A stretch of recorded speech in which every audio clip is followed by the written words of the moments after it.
Now, I want to begin with how the newscast began, with the Integrity Commission's annual report for 2023-2024.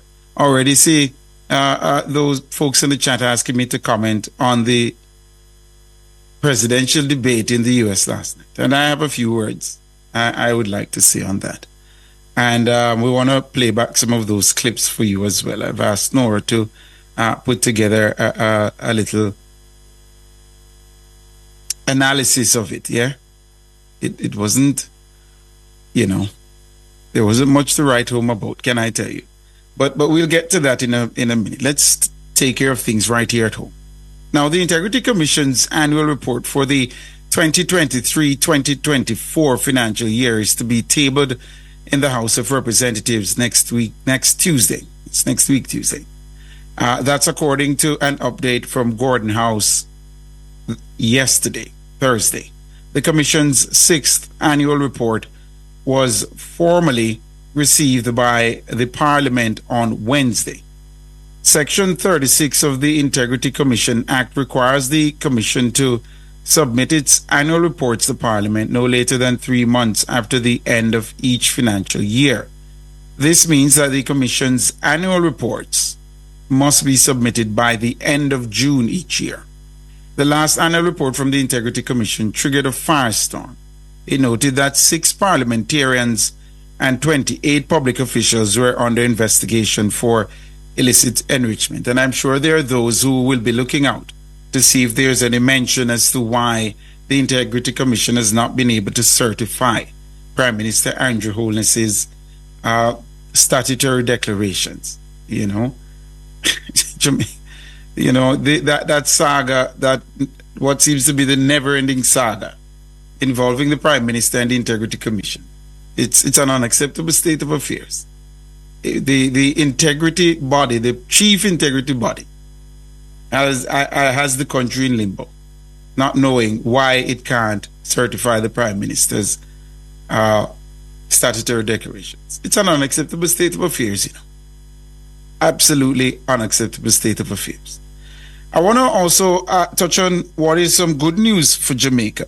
Yeah. And of course, the morning team tackled it this morning, and they had Dennis Chung responding to what is significant news for Jamaica. And I'm gonna read a couple lines from this lengthy statement that was sent out by the Finance Ministry.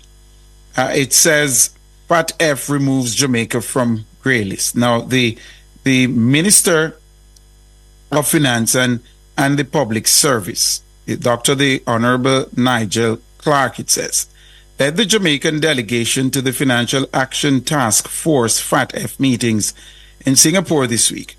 On the conclusion of the meetings, Minister Clark issued the following statement from Singapore. I am proud to share that the Financial Action Task Force FATF at its plenary in Singapore on Friday, June 28, 2024, removed Jamaica from its grey list of countries that are assessed as having strategic deficiencies in their anti-money laundering and countering the financing of terrorism regimes. In a statement released by FATF on the conclusion of the plenary in Singapore, FATF welcomed Jamaica's significant progress in improving its AML-CFT regime. The FATF's release further stated that Jamaica strengthened the effectiveness of its AML-CFT regime to meet the commitments in its action plan regarding the strategic deficiencies that FATF identified in February of 2020. As such, FATF concluded that Jamaica is no longer subject to FATF's increased monitoring process.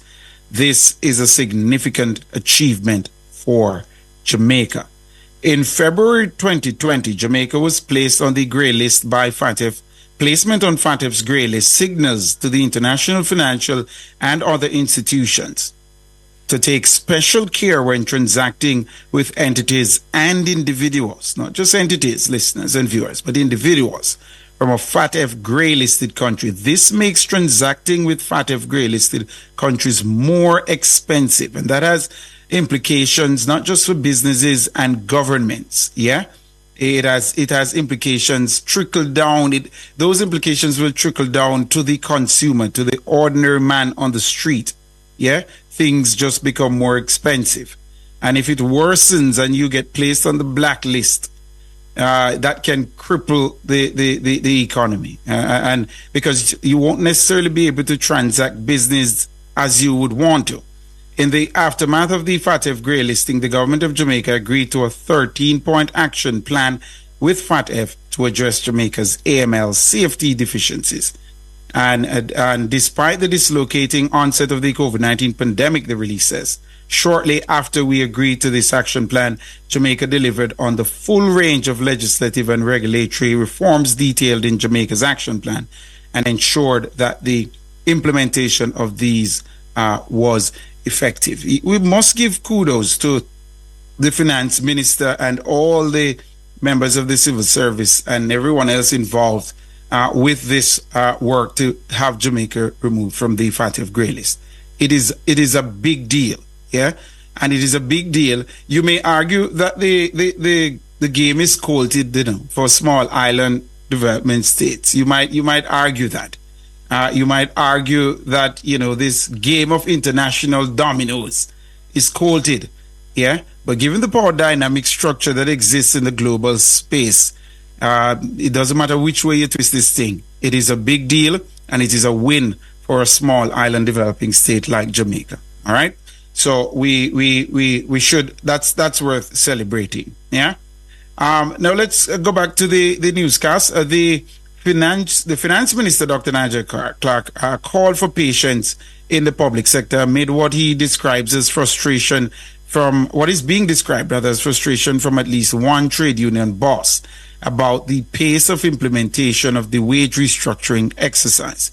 Dr. Clark was speaking with Nationwide News on Thursday.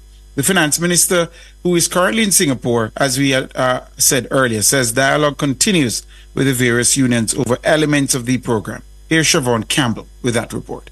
President of the Jamaica Civil Service Association, JCSA, Tisha Clark Griffiths, told journalists on Wednesday that her members are restive over what they see as the finance ministry's undue delay in resolving contentious clauses of their wage agreement. But the finance minister says the issues are not being ignored. I note comments made in the public domain by one member union of the Confederation of Trade Unions, as well as WhatsApp messages encouraging certain actions that may have emanated from that member. While it would not be productive to respond to all that has been recently said in the public domain, it is necessary to share that in its dialogue on the outstanding matters, the Ministry of Finance and the Public Service observes well-established rules of engagement in the collective bargaining process. The government has been in dialogue with various unions in order to complete the implementation of the public sector wage restructuring, which began years ago. He's reminding the various unions that he remains in dialogue with the umbrella group, the Jamaica Confederation of Trade Unions. This means that if we are engaging with the Confederation of Trade Unions, the umbrella organization, on matters, we cannot go ahead with respect to those matters until the Confederation signals that all its members are on board. Until such time, the dialogue has continued, the dialogue continues, and the dialogue will continue. While appreciating the feelings of frustration among members of the public service, Dr. Clark is appealing for patience. I completely understand that this can have frustrating consequences for some members of the public service, as, from their perspective, things seem to take time and they may be unaware of all the reasons. In this release, therefore, I'd like to assure all members of the public service that the dialogue with the Jamaica Confederation of Trade Unions continues, and we are working together with the umbrella organization, the Jamaica Confederation of Trade Unions, towards satisfactorily completing as soon as practically possible. I will provide further updates as necessary in due course. The Health and Wellness Minister now, Dr. Christopher Tufton, says his comment about aspiring to higher office made at Wednesday's post-cabinet media briefing was aimed at members of the opposition PNP who have criticized the stewardship of the health sector. on Thursday, Nationwide News reported that Dr. Tufton had suggested that his ambition is to serve Jamaica in the capacity of Prime Minister. But Dr. Tufton says not so. He says Prime Minister Andrew Holness has his full and unwavering support. I was directing my comments at the opposition who, because of my own position, that they were trying to burn down the house in order to take control of it. So they were aspiring to become government, but destroying the institution of health by using a broad brush approach. When I said higher office, I also said right after where we are and where we would like to continue to be, and then proceeded to make the comment. So let me just be clear. I am absolutely and fully committed to supporting Andrew Holness as Prime Minister and leader. I'm fully committed to supporting him to be the next Prime Minister after the next general election. And we are in the silly season, and, I just want to be clear on that so that there is no ambiguity at all. Like I told Dr. Tufton last evening, I can't fault the journalists in the newsroom to have interpreted the comments like that. But I also accept what he's putting on the table. That even if he had that kind of ambition, announcing it at the post-cabinet media briefing in his boss's office would not have been a suitable place for that. Yeah. I accept that as a reasonable argument from the health minister, but it's one of those things. Political ambition can be a double-edged sword. And if people see you as a likely successor to the current holder of the office, the loyalists to that individual can try to make life very difficult for you. So we understand the position Dr. Tufton may or may not be in. He says his boss is not perturbed by the statements either way, or interpretation of the statement, that is. He went on to criticize the PNP, that's Dr. Tufton, for its strategy of what he described as attacking senior officials in the public sector. This after the PNP and its professional affiliate, the Patriots, demanded the resignation of Chief Medical Officer Dr. Jacqueline Bisesa McKenzie and Permanent Secretary in the Health Ministry, Dunstan Brand. The PNP has also demanded the resignation of the boards of 2 regional health authorities. And we have to work as a team. And it's not just them. We have 23,000 members of the health fraternity in public health, varying areas of service. Clearly, when we come under pressure and we have to huddle together to overcome those things in keeping with our mandate. This particular type of pressure, to my mind, is unheard of. And frankly speaking, it's dangerous, because what the opposition party is seeking to do in their quest for power or high office, which is the point I was making, is to attack all and sundry, just throw the mud as wide as possible. I call it carpet bombing, and hope that it will have an impact in their own selfish pursuit of political office. The voice there of Dr. Christopher Tufton. He went on to say the actions of the PNP must be taken at face value.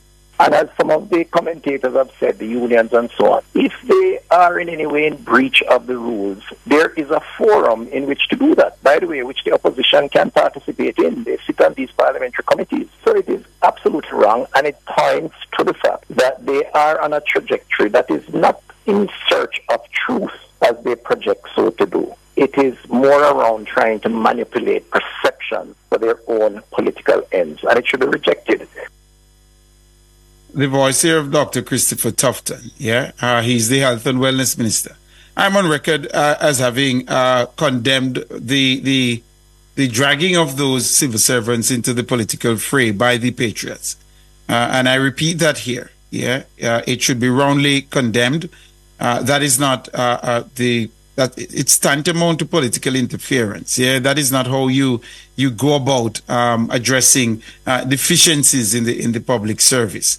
And just ignoring due process, and the release issued by the parent party of the Patriots, because the Patriots is an affiliate organization of the PNP, doubling down, on this nonsense. It's mind-boggling, It's mind-boggling. We cannot afford to go back down that road. The political directorate should not seek to drag the civil service into the political fray. It's unacceptable, and it's impatient of debate, really.